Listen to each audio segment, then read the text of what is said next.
Did you just download The Sims 4 for free? Well, I am so excited for you because The Sims 4 is a huge tool with a lot of different customization options to let you play with your Sims however you want. But I know it can be a very complicated game to start off with at first, so let me help you by being your guide in a few videos to make sure you're starting off The Sims 4 on the right foot.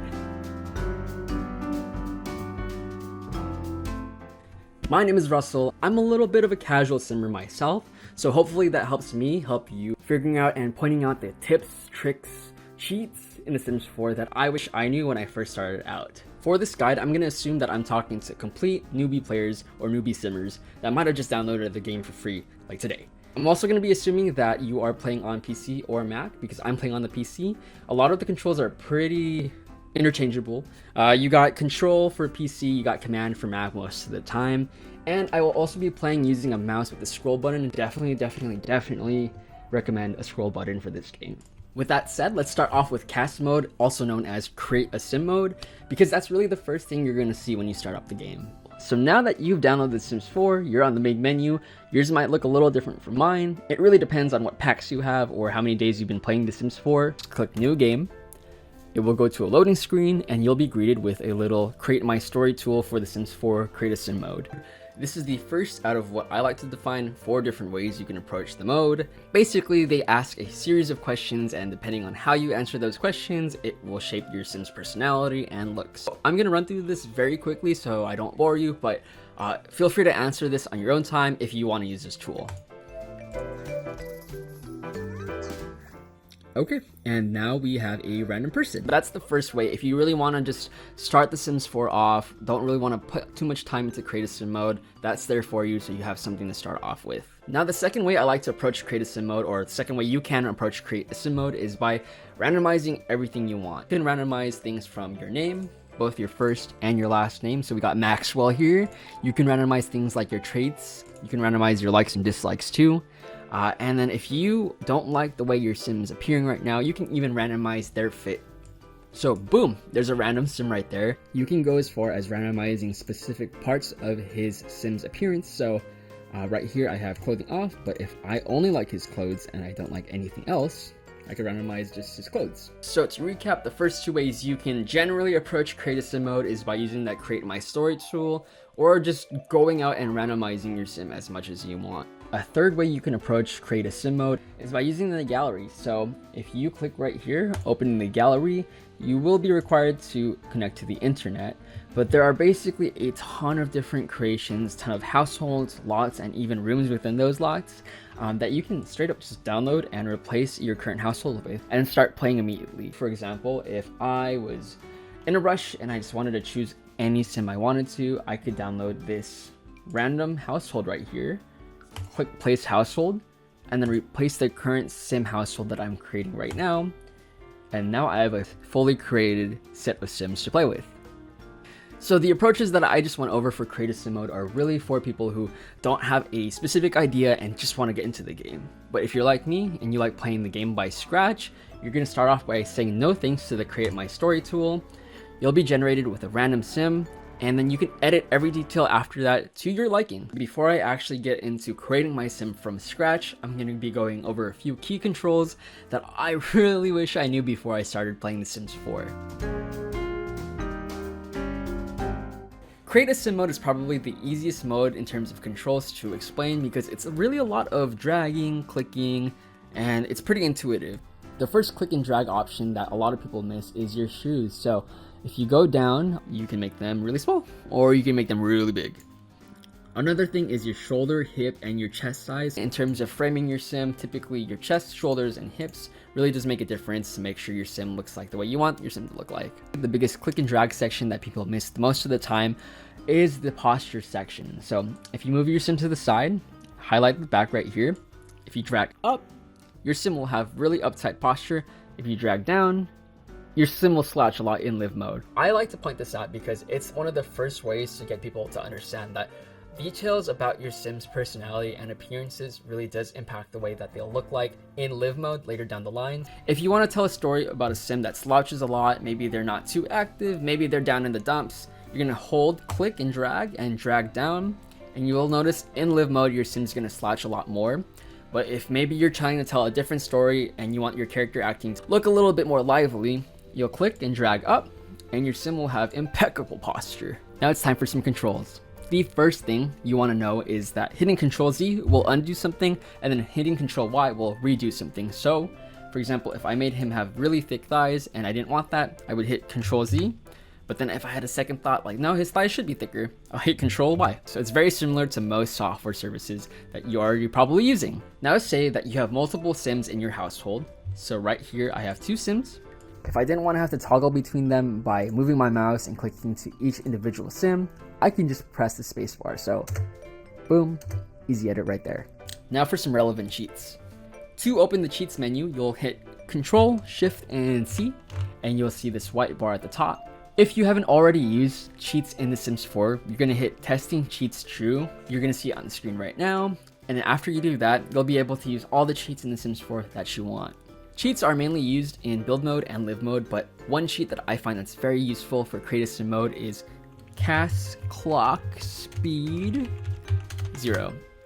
And so if you just notice, my sim stopped moving and that will let me work on this sim with a little bit more focus. Alright, so one thing the game does not tell you explicitly is that once you finish creating your sim, say you're super happy with the sim, you press this check mark, it will not let you actually edit your sim very easily. What you're going to do is open up the cheats menu again, so Control, Shift, and then C. Once you're in build mode or live mode, and you're going to want to type in what you see on the screen right now, that's going to enable you to edit your sim and other sims in any way you like. I'll do a quick pause right here for some of the relevant controls and cheats that I already mentioned. Feel free to pause and screenshot. Alright, now that you've figured out some cheats and controls, how do you actually make a sim from scratch? The way I like to chunk it out is into 2 different sections. So the first section is just what I like to call the core personality section, and then the second section is how does your sim actually look? I'm gonna run through this pretty quickly and I'll do a few key callouts based off of stuff that I wish I knew because the game doesn't explicitly say it. Obviously, you can name your sim. I mentioned before you can randomize your sim's name. So this is Luca Velasquez, and you can even change their pronouns based off of they, them, she, her, he, him, or even custom pronouns. So if you want your sim to go by neo pronouns, you can definitely do that. This personality section will let you do a few different key things core to their identities. So obviously gender and sexual orientation is pretty key to anybody. So if you want your sim to be romantically attracted to men and women, you can definitely do that. Then this section is pretty important to what your sim's core identity is too, because it's your life stages. You can go as young as a toddler or as old as an elder.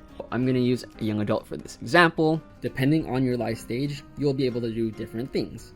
For example, if you are a teenager, you'll be able to go to Copperdale High if you have the high school expansion pack. You can click your default walk style. So if you want a little bit of swagger like this guy, I'll do a swagger walk. You can even do a tough walk. Last few things to note in this personality plumbob section is you can change your sim's voice. Household relationships. This is something that everyone who starts playing Create a Sim mode overlooks. If you have more than one sim in your household, you'll be able to choose a relationship that the sim you're currently working on has with that sim. In this case, let's have sim 2 be sim 1's wife. So that's pretty much it for the callouts on the personality plumbob section. We're gonna go into this hexagon area right here, and there's gonna be 3 main things you can edit here. Your aspiration, which is what your sim really wants to do in their life, some dislikes and likes, and then some traits. Aspirations, so these are your sim's life goals, can actually be changed midway through your gameplay. There are a ton of aspirations, so my advice is to just choose one that you think will fit your sim storytelling. So I'm gonna do he's a family man. He's a super parent. Now for likes and dislikes, I'm gonna randomize the sim's likes and dislikes right here, but you can definitely go in and choose your sim specific likes and dislikes. You might notice your sim's mood affected based off of what they like and dislike once they're in live mode. And then there are traits. You can pick up to 3 traits, and these really do impact the way that your sims likes to play out their life. For example, if this man really loves llamas, like I really want this guy to do farming in his gameplay, I might want to click animal enthusiast. What else can I click? I can click dog lover, and then maybe he hates children, but he loves animals. So there's a lot of different ways you can personalize your traits with the Sims. With all the controls out of the way, with all the personality boxes out of the way, we can finally get to styling our sims from scratch. The way I like to start is by clicking this head section and then clicking the face section, because no matter how many fits you have, your face is always going to stay the same.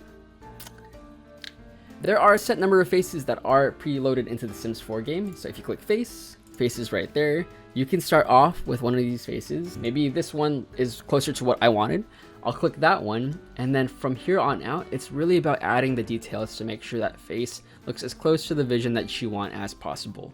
Another aspect of your sim you're going to want to start out with is your skin tones. So again, if you click onto face, after faces, click on skin tones. You can obviously filter between warm, neutral, cool, and miscellaneous skin tones. If you want to find that perfect skin tone value and you don't already see it, say you click on here, you can actually adjust the brightness of your skin tone. So if you want it a little darker, you can go to the left. If you want it a little brighter, you can go to the right. The thing that the game does not explain to you though is if you found the perfect value that you always want to use, you click on this plus button to save it, and you have that skin tone value saved basically for the rest of your play session. Now the rest of the Create Sim mode is really about choosing details to give your sim that storytelling and give your sim that personality that you want it to have. For example, if your sim smiles a lot, you're going to click onto skin details right here and then give them more defined smile lines to show that they are very cheerful or joyous. If you don't like the skin details that you've already chosen, you can press this X button right here and it'll clear out everything that you already put on. There's a variety of different options from teeth details, so if you have a chipped tooth, you can do that right here. If you have eye scars, maybe your sim is battle damaged, you can click that too.